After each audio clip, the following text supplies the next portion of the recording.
Alright guys, we're back with another video. We're back with another episode of the DCSports87 Dollars series where we try to flip cards on consignment at my favorite consignment company in DCSports87. And as you can tell from my background, I'm back home in Australia.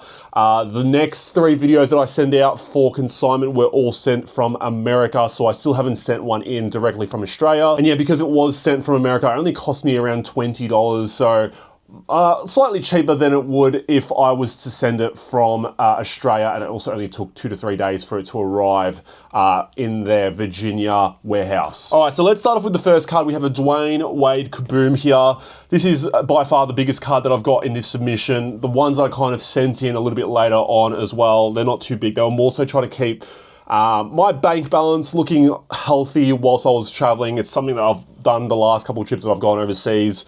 Send in some consignments whilst I'm away so that whilst I'm not getting paid from work, I still have some money incoming.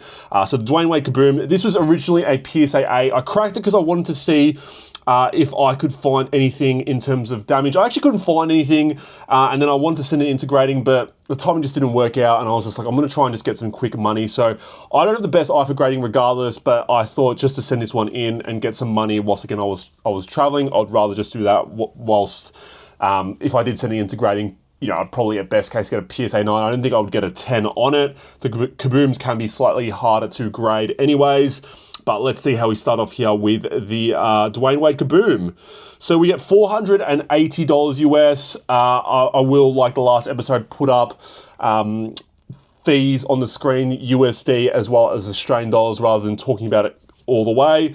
But without the with the fees so far included or just converted off that $480 US sort of price range, it's around $740. And again, you'll see it on the screen with the fees taken out. I can't remember what I have left in this lot. I did sell the other 2 cards from this lot in America. So whatever I've got left on there is basically just what I've got to pay for this in terms of making it up. So I feel like that's okay for now. The next few cards are all purchased from lots where I've already made money on it, so just playing with free money here. I probably could have brought these cards into the Dallas Card Show as well, but the hardest thing for me, and I've said it in the last few videos as well, where I was talking about going to the show itself, was Dallas was my second last part of my trip, so carrying all those cards into different states as well, it's just more luggage, more kilos or pounds on the luggage itself. So just tried to simplify it, make it a bit easier, and send it off bit by bit in the earlier part of my trip. So yeah, next up we have the Alan Page, Paul Krause, both Vikings legends. I assume they're Hall of Fame players. This is past my era of collecting. I don't know too much about them, but it was from a lot that I've done well on. So out of this massive lot, let's see what we get. So we get around $48 US, which is around $75 Australian. Again, I can't remember like what I did say it was from a collection that I've already profited on. So free money here at the moment, which is always a good way to go about it. Next card up, so Matthew Stafford, currently looking like an MVP candidate at the moment. Like, I don't know how old he is. I assume he's in his mid to late 30s. I actually had this card up on my eBay store. I completely forgot about it, but it's the Score rookie card, BGS95. Score is a relatively low-end set, but with Stafford playing so well, I kind of saw it in my boxes behind me, and I was like, oh, I probably should send this one in considering how well he's playing. So Score BGS95 rookie card of Matthew Stafford. Let's see where it does end. We get around $62 to $63 there, not including the fees being taken out. I guess this is not it's the lowest sort of BGS95 subgrades that you can get, like with being 1.9 there and 3.95s. So it's not the true gem rate 9.5, but yeah, we'll take that anyways, because again, we were just trying to turn over money so for our travels as well. But even though my money is only going to come in once I've come back now, I've gone the wrong way about it, but that's fine. It's still all good. Next up, Jameis Winston, 1 of 1 from Zenith. So I sent this one in, obviously. He was backing up Jackson Dart. Then Jackson Dart ended up getting an injury, and then he ended up playing today for the Giants. So this auction actually ended yesterday. There were a couple cards in here that ended today, so I couldn't record it yesterday. That's why you kind of see it being broken up. So Jameis Winston, 1 of 1, Zenith. Let's see what this one does go for. It goes for $42 US, so around $65 Australian. I actually had this one lined up to sell to someone who PCs, Jameis Winston for $100. Obviously, I've lost like around 40% of that actual amount because he ended up backing out of the sale. I can't remember why, but anyways, that's why I just sent it into consignment because I couldn't really be stuffed holding it. But Jameis Winston, 1 of 1 from Zenith. You're going to find more low to mid-end cards in this submission for me. I kind of planned it out to be that way, also with a lower postage cost being at $20. Tyson Bagent, Contenders rookie auto, on-card autograph. I still struggle to understand why Tyson Bagent cards have gone a little bit crazy at the moment. I guess he got signed to that medium to long-term contract by the Bears. I mean, Caleb Williams still seems like he's the future there, but I've heard some people saying Bagent could be that guy. You never know if Caleb still plays poorly. But yeah, I just don't think this would sell here in Australia at the current rate that it does go for. So I'm happy to get 70-80% of the last sale. Because, yeah, again, I got this one at a fairly good price. Got it in a lot that I've already made some money on. So we get $35 US. So that's about $50 Australian. I just don't know how, like, his cards go for that much. He's a backup quarterback. Maybe, again, people are projecting that he might start in a few years' time. But Caleb Williams is there. So maybe, like, he's needing a trade. But, yeah, I feel like these kind of prices... It's like he's already on a new team starting and those prices already, that's already kind of baked into his price at the moment. Next one up. So I think I'll lose money on this one, if not break even. CJ Miles Exquisite RPA. I bought this one at the Oz National off a younger collector. I think I paid $30 to $40 on it Australian. I mean, the Exquisites are nice cards. You know, I don't know if you call the NT RPAs like the equivalent of it. I don't know if I'm wrong in saying that because I never kind of collected in this era heavily. I collected more low-end stuff, but I did buy this one pretty much at I paid very strong on it, like 90 to 95% of comps to a young collector. I said to the person, you know, I'd rather him just sell the card to me because I feel like I can offload the card and he can use that sort of money to buy something else for his collection. Again, I've said this in a video before. I am within reason trying to buy more from younger collectors, even if it's like a $1 or $2 card, because I understand the anxiety of selling a card to people when you're young. It's quite intimidating. So if I can make someone's day at the expense of $1 to $2, $5, $10, and then resell it and make, you know, maybe a slight loss, I'm happy to take that on, especially if it's a really good show for me. So within reason, please, if you're 10, 11, 12 years old, don't go selling your $1,000 cards to me and expect that I'm going to pay $1,000. But for the low-end stuff, if you're trying to collect out there and you're getting into it, I'm happy to kind of help people out in that aspect. But CJ Miles, I paid $30 to $40 for this one. Yep, and there you go. We lost money on it. So we get around $20 Australian there. I lost about 50% of my money there. So there's my gamble that's gone wrong. But hopefully the person who I bought it from, they bought a nice card with the money that I did pay them. As I said to them before as well, I think I'm going to only sell it for around $30 to $40. So I got less than that. So I was pretty bang on in my assessment there, but I probably still paid too much for it. Next one up, GG Jackson. I don't know if he's playing at the moment. I haven't really seen too much about him. I know he didn't really play last season due to injury. Maybe he's backing up at the moment, but had this card actually out of 35, purple pulsar. His cards used to go for a lot more last year. I do have another GG Jackson in here as well. So it's kind of scary to see what this one would go for. I know if I was able to send this one out maybe 6 months ago, I probably would have got 3 figures for it, like $100 to $150. I reckon I'd get $50 now. So let's see what it does go for nowadays. We get, there you go, about $54 Australian converted. Fees obviously haven't been taken out until you've seen it on the screen. So probably could have sent this one in much earlier and made a bit more, but unfortunately with timing and me forgetting that I had the card, that's what I do get. But I think this is also from a collection that I've profited on. You'll see at the end anyways what I did, pay for it. Next up, Isaiah Thomas, 2-color patch here. I was actually surprised when I was looking for cards for this submission how much Isaiah Thomas cards go for, like his patches, his autos. So Boston Celtics obviously was an MVP candidate for that one season. Incredible. And his hips have just cooked him now and he's not even in the league at the moment. 2-color patch here from Panini Studio. We get, there you go, like $30 converted. I feel like that's a pretty high price for someone who's not in the NBA, had a couple good seasons. Still, iconic baller, especially for the Celtics as well. I think him...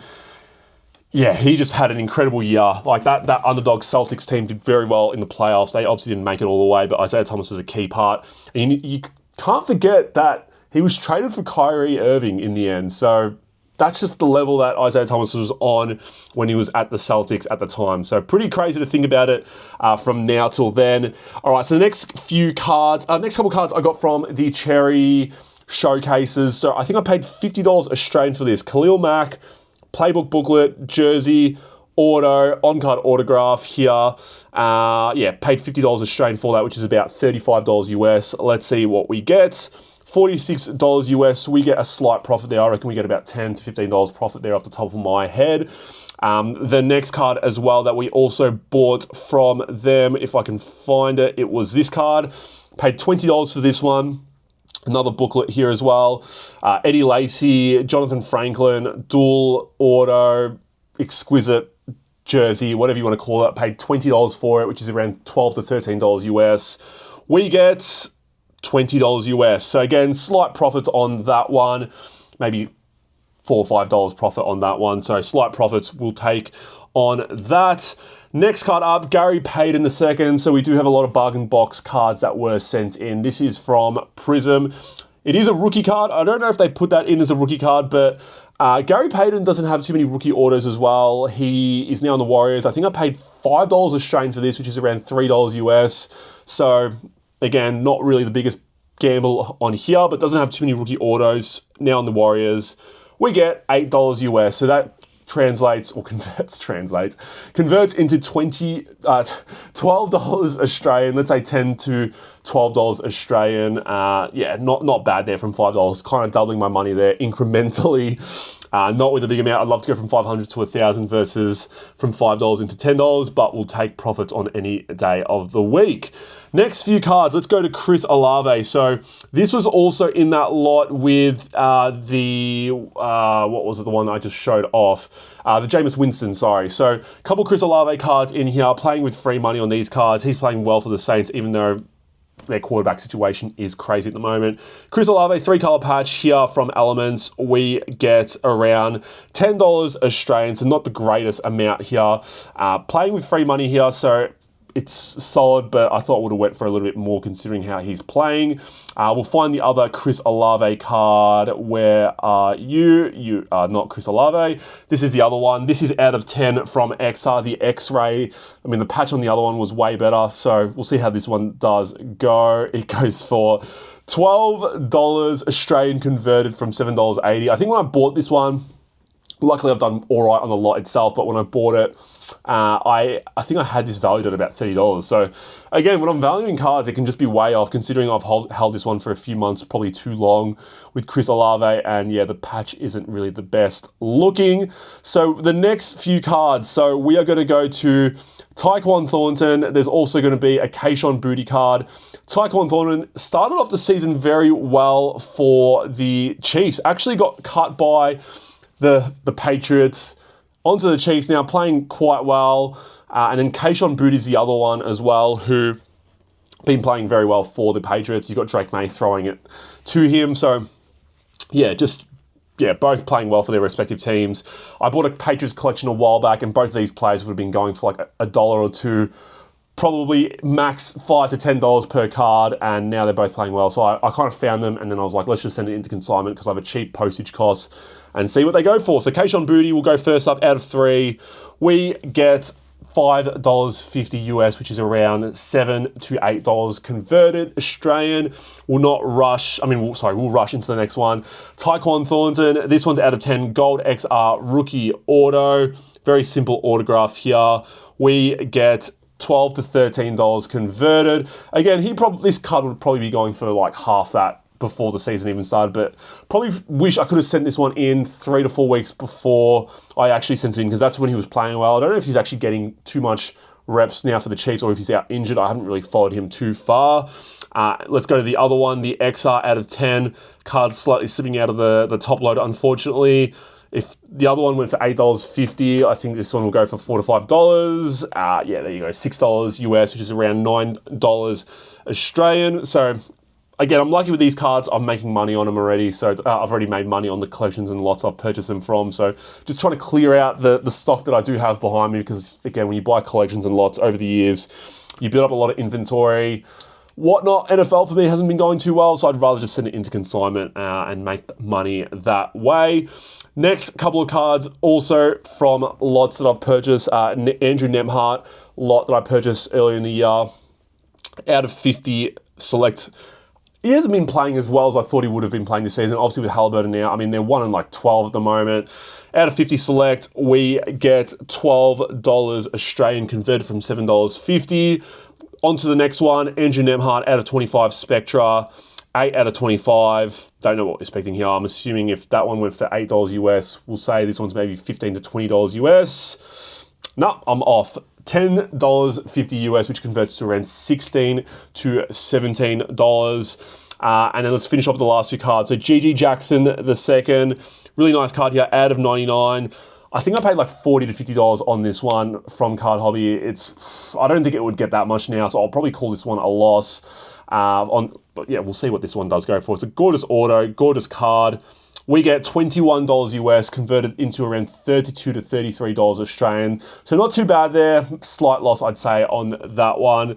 I was actually able to sell a few of GG Jackson's cards for like $80 to $90, $100 before the season started. And then now with his role obviously not being as great, these cards, they just go down like that. So that's unfortunate. And then the last card we'll go through here, Brandon Boston Jr., 9 out of 25, Crown Royale RPA.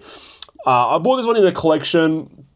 I remember when he was valuing the collection, he valued this one at like $100. I bought this collection probably about, it was late last, no, it'll be early this year, I'd say now. But he valued this one at around $100 and he's not on the leg anymore. I would say this one would be lucky to go for 20 bucks. So let's see what it goes for. There you go, $8.50. So from a $100 valuation a while ago for this collection, it's gone down to $13 to $14 Australian.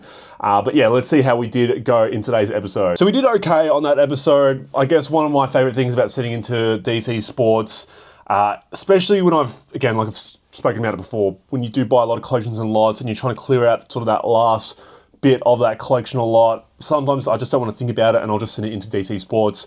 So these numbers always make it look really nice. There's a lot of cards in here from lots and collections that I've already made money on, as you can see, the $0 cost. Probably something that I would, not be recommending to send in as much, like more the lower end stuff.